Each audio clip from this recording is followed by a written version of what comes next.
Kõik on perses ja tänane päev kah, pean nagu kutt, täis mõtteid ja tühja vahtu.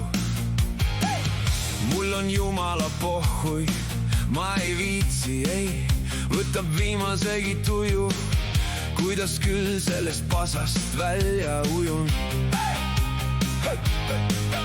Tahan puhata, tahan olla, tahan vaikust, tahan, et keegi ei helistaks. Ära helista, ära küsi, ära lohuta. Ma ei taha kellegi haleduse prügi.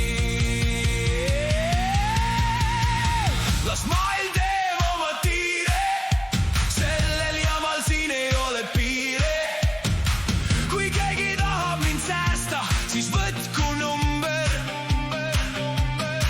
Ma olen kohal, aga ainult kehaga.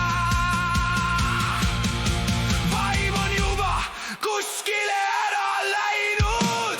Käige perse, käige perse.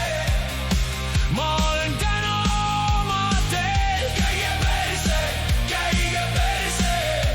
Laske mul lihtsalt olla veel. Käige perse, käige perse. Ma ei tõuse, ma ei tee. Käige perse, käige perse. Täna kõige ilusam lause on see. Kohv maitseb nagu rumm, uks teeb jälle seda häält. Naaber purib hommikust saati, justkui tahaks ulatada päästva käe. Ma vaatan lage, lagi vaatab mind, me oleme vanad sõbrad, mõlemad ilmselt veidi blind. Ja kui keegi küsib, kas mul on kõik hästi, siis ma ütlen jah ja mõtlen, ära jää siia passima.